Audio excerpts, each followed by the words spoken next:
సాయి, ఎలా ఉన్నారు? I'm fine Maha. How are you?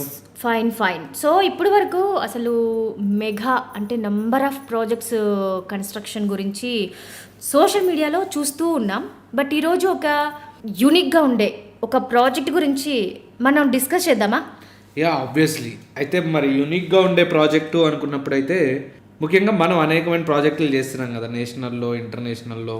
Mega company అనేది చాలా ప్రాజెక్టులు చేస్తూ ఉంది. దాని గురించి కంటెంట్ కూడా మనం రకరకాలుగా ఇస్తూ వచ్చాము. సో ఇన్ని వందల ప్రాజెక్టుల్లో మనం చేస్తున్న ప్రాజెక్టులో ఒక అద్భుతమైన ప్రాజెక్ట్ ఒకటి ఉంది. అదేంటిదో తెలుసా? చెప్పండి. అదే మన పోలవరం ప్రాజెక్ట్. ఎస్, పర్ఫెక్ట్గా చెప్పావు సాయి.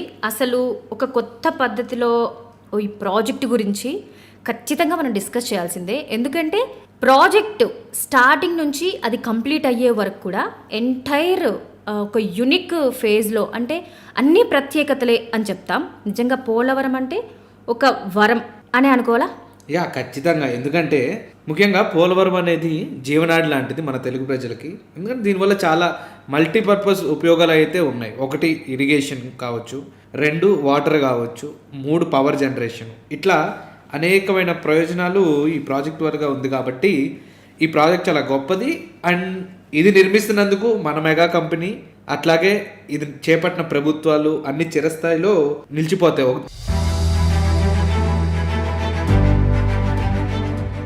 ఎస్, అంటే అన్నట్టు రైతుల దశ దిశ మార్చే ఒక బ్రహ్మాండమైన ప్రాజెక్ట్ కదా ఇది. అంటే దాదాపు 20 years బ్యాకే దీని కన్స్ట్రక్షన్ స్టార్ట్ అయినా ఈ మధ్య కాలంలో ఎక్కువగా దీని వర్క్స్ మాత్రం చాలా స్పీడప్ అయ్యాయి.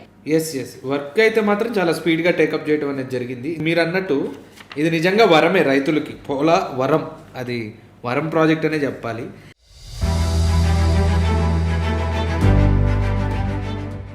అయితే ఇంకో విషయం ఏంటంటే ఈ ప్రాజెక్ట్ మొత్తంలో గోదావరి అనేది మనకి తల్లి లాంటిది. చాలామందికి జీవనాడి, ఎక్కడి నుంచో ప్రారంభమై ఫ్లో అవుతూ వస్తూ ఉంటుంది. దాని మీద మనం భక్తి శ్రద్ధలు, జనరల్గా మన సంస్కృతిలో ఉన్నటువంటి రివర్ల మీద మనకు అభిమానం కానీ వరదలు వచ్చినప్పుడు భయం కూడా ఉంటుంది. అట్లాగే మనకి ఏంటి మన పంటలకి ఏమవుతుందో అని. కానీ వీటన్నిటిని ఆపుకొని అడ్డుకట్ట వేసి ఒక నిర్మాణం చేపట్టి, మానవ నిర్మిత నిర్మాణం చేపట్టి ఆ ప్రాజెక్ట్ అనేది ఎలా ఉపయోగపడుతుంది, ప్రయోజనాలు, దాని నుంచి వచ్చే ప్రయోజనాలు ఉన్నాయి చూడండి పోలవరం ప్రాజెక్ట్ వల్ల. అందుకే ఇది చాలా గొప్ప ప్రాజెక్ట్ అనే చెప్పాలి మనం.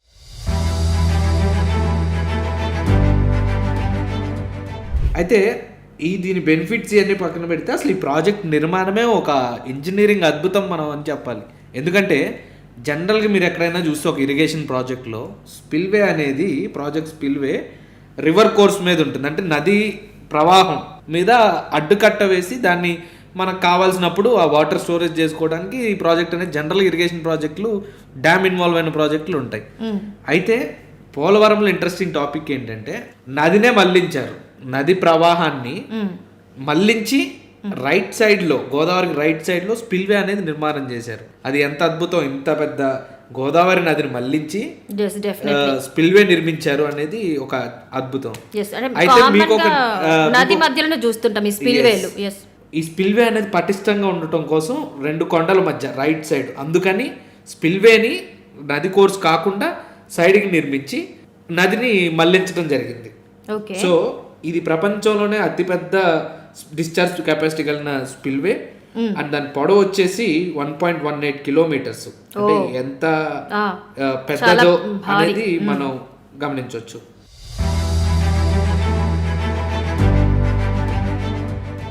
అంటే మీరు అన్నట్టుగా ఇక్కడ కంప్లీట్గా అంటే ఇంత పెద్ద వర్క్స్ జరగడం కోసమే అసలు అక్కడ రాత్రింబవళ్ళు నిరంతరాయంగా వర్క్స్ నడుస్తున్నాయి అనుకోవచ్చా? అంటే ఇంకా ఇందులో ఉన్న కొన్ని టెక్నికల్ ఆస్పెక్ట్స్లో, అంటే కన్స్ట్రక్షన్లో ఉండే ఈ స్టాటిస్టిక్స్ ఏంటనేది ఒకసారి చెప్తారా సాయి? వాస్తవానికి ఇది ఒక యుద్ధ ప్రాతిపదిక జోన్ లాగా మనకు కనపడుతూ ఉంటుంది ఈ ప్రాంతం అనేది. అంటే చాలా వాస్ట్ ఏరియాలో ఈ కన్స్ట్రక్షన్ అనేది నడుస్తూ ఉంది కదా. అంటే స్పిల్వే పెద్దదైనప్పుడు ఆటోమేటిక్గా దానికి ఉన్న అదర్ కాంపోనెంట్స్ వర్క్ కూడా చాలా పెద్దగానే ఉంటుంది. సపోజ్ వర్క్ ఫోర్స్, ఎంతమంది వర్క్ ఫోర్స్ పనిచేస్తున్నారు, 5,000 మంది షిఫ్ట్లో చేస్తూ ఉంటారని అంటారు. అట్లాగే మిషనరీ, అక్కడ వాడుతున్నటువంటి మిషనరీ కానీ. అయితే మనం అనుకున్నట్లు ఈ స్పిల్వే నిర్మాణానికి ఇందాక నేను చెప్పినట్లు 51 బ్లాకుల కింద 48 భారీ రేడియల్ హైడ్రాలిక్ గేట్లు కూడా ఈ స్పిల్వేకి ఏర్పాటు చేయడం జరిగింది. ఇందులో కూడా బెకమ్ అనే కంపెనీ కూడా ఇన్వాల్వ్ అయ్యి ఉంది, ఒక ఇంపార్టెంట్ రోల్ ప్లే చేస్తుందని విన్నాం. అంటే గ్రేట్లు క్రస్ట్ లెవెల్ కూడా 25.72 మీటర్స్ అంట. అంటే ఒక్కొక్క గేటు పని వేగం కూడా పర్ మినిట్ 0.5 మీటర్స్ అని చెప్తున్నారు. అంటే ప్రాజెక్ట్లో కూడా ఒక కీలకమైన ట్రునియన్ బీమ్స్ అనేవి ఒక అడ్వాన్స్డ్ టెక్నాలజీతో ఏర్పాటు చేశారు కదా. అవును, ప్రతిదీ ఈ ప్రాజెక్ట్లో సిమెంట్ పోయడం మొదలు పెట్టినప్పటి నుంచి నది డైవర్షన్ ప్రతి చిన్న పని కూడా క్వాంటిటీస్ అనేవి చాలా హైగానే ఉంటాయి. సపోజ్ ఒక రేడియల్ గేటే 300 టన్నులు ఉంటుంది ఒక్కొక్క గేటు. అంటే ఈ ప్రాజెక్టు ఎంత కీలకమైందో ఎంత కాంప్లెక్స్దో అనేది మనకి అర్థమవుతూ ఉంటుంది.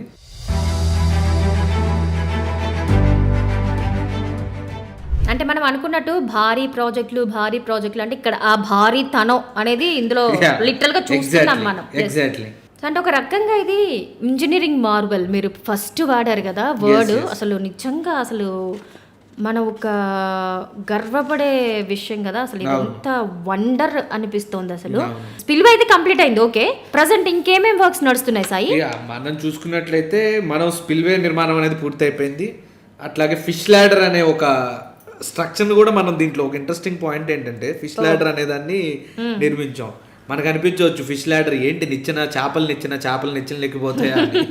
చేపలు అనేవి నిచ్చెనలు కాదు, జనరల్గా అది ఏంటి అంటే ఈ నదీ ప్రవాహానికి వ్యతిరేకంగా వెళ్ళే జీవాచారాలు ఏవైతే ఉన్నాయో అవి డ్యామ్ దగ్గర అడ్డుపడిపోకుండా అవి వెళ్ళి గోదావరిలో కలిసేందుకు స్పెషల్ గా ఒక స్ట్రక్చర్ అనేది నిర్మించడం జరిగింది. దాని ద్వారా ఏంటంటే ఆ చేపలకి ఆ రివర్ డైవర్షన్ లో ఎదురీదటానికి సులువుగా వెళ్ళి వాటికి ఇబ్బంది కలగకుండా ఒక స్ట్రక్చర్ నిర్మించాం చూడండి. అది కూడా దీంట్లో ఒక నిజంగా అసలు వండర్ ఇది. అంటే మనం ఏ ప్రాజెక్ట్ చేపట్టినా మ్యాక్సిమం అందులో పర్యావరణానికి హాని కలగకుండా ప్రతిదీ కన్స్ట్రక్ట్ చేస్తాం. సో ఇంకా ఇప్పుడు ప్రస్తుతానికి ఇంకా మనం గ్యాప్ 3 అనేది ఒక కాంక్రీట్ డ్యామ్ ఉంటుంది. అది దాన్ని ఫినిష్ చేసాము, దాన్ని కంప్లీట్ చేసాము, కన్స్ట్రక్షన్ కంప్లీట్ అయింది. దాంతో పాటుగా మనం upper coffer dam, lower coffer dam అని 2 టెంపరీ డ్యామ్స్ అనేవి నిర్మించడం జరిగింది. ఎందుకంటే ఈ డ్యామ్స్ వల్ల, ఈ కాఫర్ డ్యామ్ల వల్ల మన యొక్క నీరు స్పేస్ క్రియేట్ చేయడానికి, ఈసీఆర్ఎఫ్ డ్యామ్ కట్టడానికి స్పేస్ క్రియేట్ చేయడానికి ఇవి టెంపరీ డ్యామ్స్ అనేవి కట్టడం జరిగింది. ప్రస్తుతం అయితే పనులు వేగంగానే నడుస్తూ ఉన్నాయి. బావర్ సంస్థతో మనం కలిసి ఈసీఆర్ఎఫ్ గ్యాప్ 2లో డీవాల్ నిర్మాణాన్ని చేస్తున్నాం. అది దాదాపు కంప్లీట్ గా వచ్చింది.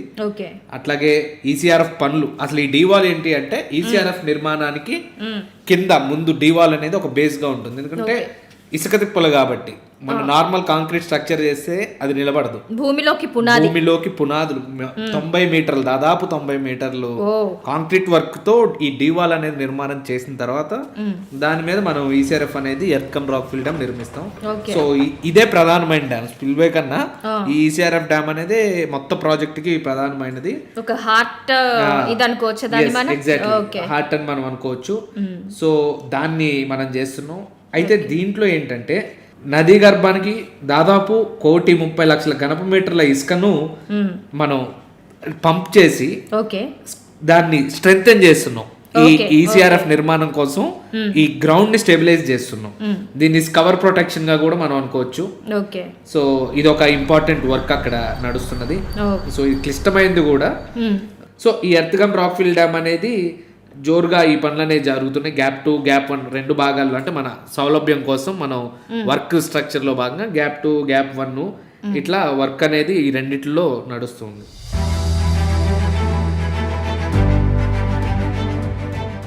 ఓకే, అంటే కొంచెం అంటే మనకి చాలా షార్ట్ పీరియడ్లోనే దీన్ని కంప్లీట్ చేసేయాలి అన్న ఇదిలో మీరు అన్నట్టుగా ఈసీఆర్ఎఫ్ వర్క్స్ కాకుండా సైమల్టేనియస్గా ఇంకేమేం వర్క్స్ కంప్లీట్ చేస్తున్నారు అక్కడ? పవర్ హౌస్ కన్స్ట్రక్షన్ వర్క్స్ నడుస్తూనే ఉన్నాయి. దాని వర్క్ అటు నడుస్తూనే ఉంది. ఇంకొకటి మనం ఈ డీవాల్ దాంట్లో, ఈ డీవాల్ నిర్మాణంలో వెరీ ఇంపార్టెంట్ వర్క్ ఏంటంటే డీవాటరింగ్. జనరల్ గా మనం ఇప్పుడు వాటర్ అక్కడ రాకూడదు, వాటర్ రాకుండా ఆ స్పేస్ ని డ్రై స్పేస్ ఫిల్ చేసి వర్క్ స్టార్ట్ చేయడానికి ప్రిపేర్ చేస్తున్నాం. సో దీనికోసం ఎంత పంపులు వాడారంటే మనం ఆశ్చర్యపోతాం. ఇది నార్మల్ ఇంకే వేరే ప్రాజెక్ట్ కట్టినట్టే, డీ వాటరింగ్ ఇంకో ప్రాజెక్ట్ కట్టినట్టు. సో దాంట్లో ఏంటంటే మొత్తం 174 పంపులు ఓకే. లోయర్ కాఫర్ డ్యామ్ దగ్గర మన వాళ్ళు ఏర్పాటు చేశారు. అందులో ఒక్కొక్కటి 88 హార్స్ పవర్ కలిగి ఉంటుంది. వావ్.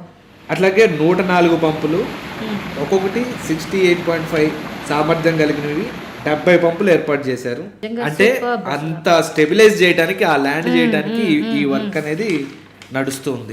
డీటెయిల్స్ అన్ని వింటే అసలు గూస్ బంప్స్ లాగా అనిపించింది సాయి ప్రాజెక్ట్ గురించి. అని కంప్లీట్ అయిన తర్వాత చూస్తే అసలు ఎంత గర్వంగా అనిపిస్తుంది కదా అసలు. అంటే మరొక కలికితురాయి అంటాను చూసా మనం, ఆ టైప్ లో ఇది నిలిచిపోతుందేమో పోలవరం. ఎందుకంటే జనరల్ గా మనం ప్రాజెక్టులు చూసామనుకోండి, ఆ డ్యామ్ చూస్తాము, లేకపోతే కన్స్ట్రక్షన్ చూస్తాము, పైన కనపడే స్ట్రక్చర్ లో మనకు కనబడితే పెద్దదే అనుకుంటాం.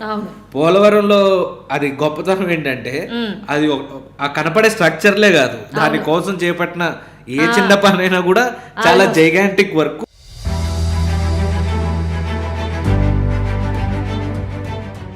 ఇక్కడ ఇంకొక విషయం ఏంటంటే సాయి, యూనిక్గా ఈ ప్రాజెక్ట్ కంప్లీట్ అయితే నాట్ ఓన్లీ మెగా ఇంజనీరింగ్, ఈ ఇదైతే ఉన్నాయో స్టేట్ అండ్ సెంట్రల్ గవర్నమెంట్స్ పలానా టైంలో కట్టిందిరా అని చాలా గర్వంగా చెప్పుకుంటారు కదా. Yes, exactly. And this project సక్సెస్ఫుల్గా కంప్లీట్ అయ్యి జనాలకి సాగు, తాగు నీరు, అలాగే పవర్ జనరేషన్ కూడా జరగాలని మనందరం అనుకుందాం. అండ్ మరికొన్ని ఇంట్రెస్టింగ్ డీటెయిల్స్ ఈ ప్రాజెక్ట్ లో కూడా రానున్న రోజుల్లో మనం డెఫినెట్ గా చర్చిద్దాం. Yeah Sai, thank you.